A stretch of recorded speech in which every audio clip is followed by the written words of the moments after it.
নমস্কার বন্ধুরা, স্বাদের ঠিকানায় আপনাদের সকলকে স্বাগত। আজ আমি আপনাদের সাথে মাটন কষার রেসিপি শেয়ার করছি। আর এই মাটন কষাটা আমি বানিয়েছি এক বিশেষ মশলা দিয়ে, যেটা আমি বাড়িতেই তৈরি করে রাখি। তাহলে দেখুন, প্রথমে আমি সেই বিশেষ মশলাটা এখানে তৈরি করে নেব। এই মশলা দিয়ে যদি মাটন কষা বানান, তাহলে দেখবেন যে কোনো অনুষ্ঠান বাড়ি যে মাটন কষা হয়, ঠিক সেই রকম একটা স্বাদ পাবেন এই মাটন কষাতে।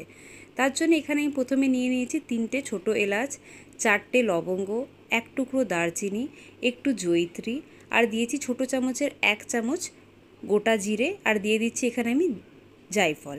জায়ফলটা আমি একটু গ্রেট করে নিয়েছি। এবার এগুলোকে আমি গুঁড়ো করে নিয়েছি, একদম পাউডার করে নিয়েছি। এবার এই মশলাটা দিয়েই আমি আজকের মাটন কষাটা বানাবো।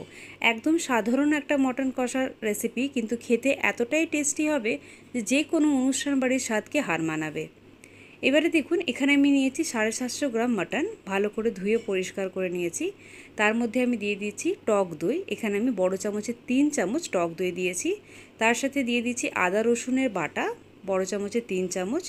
দিয়ে দিচ্ছি এখানে আমি স্বাদ মতো নুন, আর কিছু মশলা দেব। তার মধ্যে দিয়ে দিচ্ছি আমি ছোটো চামচের 1/2 চামচ হলুদের গুঁড়ো, ছোটো চামচের 1 চামচ ধনের গুঁড়ো, ছোটো চামচের 1/2 চামচ জিরের গুঁড়ো, আর ছোটো চামচের 1/2 চামচ দিয়েছি লঙ্কার গুঁড়ো। আর এই যে বিশেষ মশলা যেটা আমি তৈরি করেছিলাম, সেটা দিলাম ছোটো চামচের 1 চামচ। এবারে এই সবগুলোকে ভালো করে মিক্স করে নেব। খুব ভালো করে এটা মিশিয়ে নিতে হবে। মিশিয়ে এটা 2 থেকে 3 ঘন্টার জন্য ঢাকা দিয়ে রেখে দেবো ফ্রিজে, যাতে কি এটা খুব ভালোভাবে ম্যারিনেট হয়ে যায়। এবার আমি এখানে দেখুন নিয়েছি পেঁয়াজ। আমি এখানে বড় সাইজের 3টে পেঁয়াজ নিয়েছি। আজকে যে মাটন কষাটা তৈরি করব, সেটা বানানোর জন্য এইভাবে পেঁয়াজগুলোকে কেটে এই রকমভাবে একটা গ্রেটার নিয়ে পাতলা পাতলা করে স্লাইস করে নিতে হবে। আপনারা চাইলে এটা বটিতে বা ছুরিতেও করতে পারেন। আমার এইভাবে বেশি সুবিধা হয়, তাই এইভাবে আমি একদম পাতলা করে স্লাইস করে নিচ্ছি। খুব পাতলা পাতলা স্লাইস করলে কিন্তু ভালো হবে। বেশি মোটা থাকলে পেঁয়াজটা ভাজতে গেলে ভালোভাবে পেঁয়াজটা ভাজা যায় না, তাই এটা আমি একদম পাতলা করে স্লাইস করে নিয়েছি। এবারে দেখুন, একটা কড়াই গরম করেছি, তার মধ্যে দিয়ে দিলাম সর্ষের তেল। পুরো রান্নাটাই আজ আমি সর্ষের তেলে করব।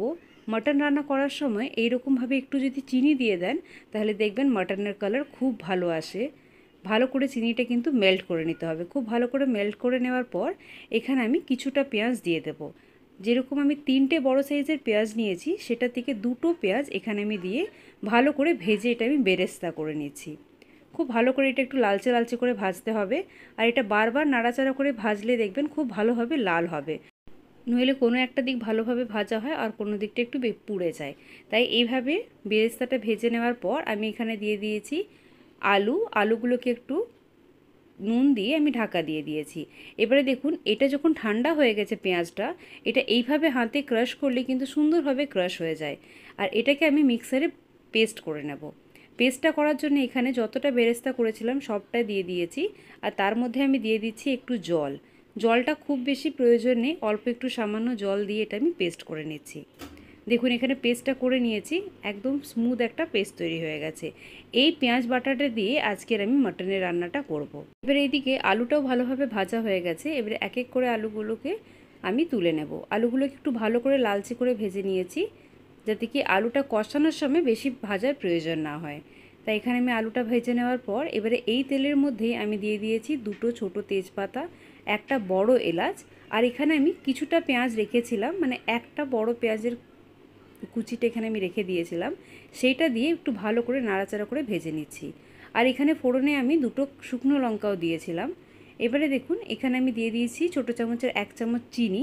চিনি দিলে এই যে মাটনের যে রান্নাটা হবে, এর টেস্টটা খুব ভালো হবে এবং কালারটাও খুব ভালো আসে। তাই যখনই মাটন রান্না করবেন, তেলের মধ্যে একটু চিনি দিয়ে দেবেন। এবারে এখানে যে ম্যারিনেট করে রেখেছিলাম মাটনটা, প্রায় এখানে 2-3 ঘন্টা হয়ে গেছে। আমি বের করে এটা একটু নর্মাল করে নিয়েছিলাম ফ্রিজ থেকে। তারপর এটাকে আমি কড়াইয়ে দিয়েছি।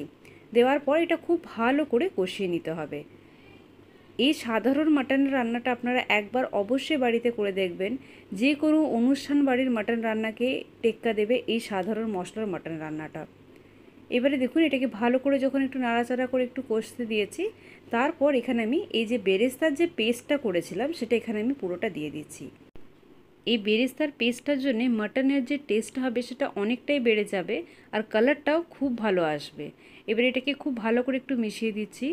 আজকের এই রান্নাটা আপনাদের ভালো লাগলে অবশ্যই আমার চ্যানেল স্বাদের ঠিকানাকে সাবস্ক্রাইব করবেন এবং পাশের বেল আইকনটি অবশ্যই প্রেস করবেন আর এই ভিডিওটিকে একটা লাইক অবশ্যই করবেন। এবারে দেখুন কিছুক্ষণ নাড়াচাড়া করার পর আমি এর মধ্যে দিয়ে দিচ্ছি কাশ্মীরি লঙ্কা ছোটো চামচের 1 চামচ।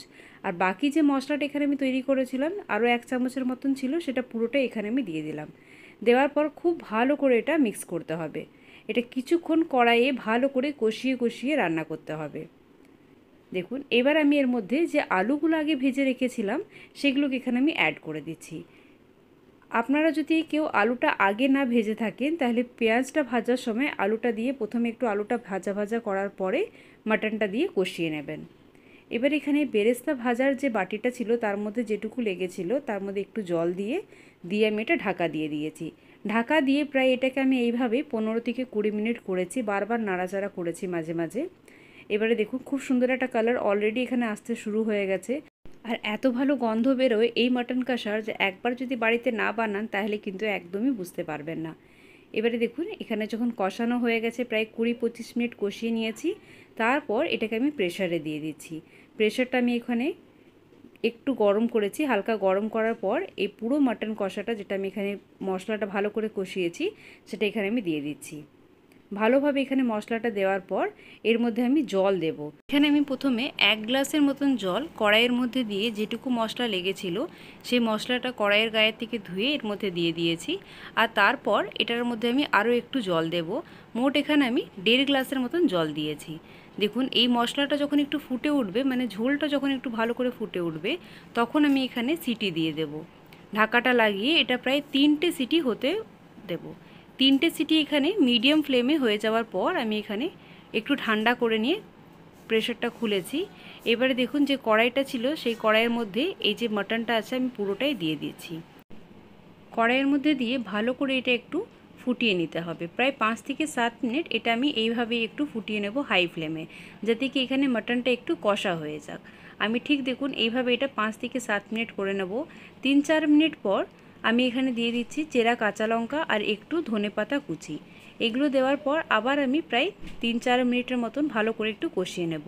মোট 5 থেকে 7 মিনিট এটা কষানো হলেই কিন্তু দেখবেন খুব সুন্দর একটা কালার চলে এসছে।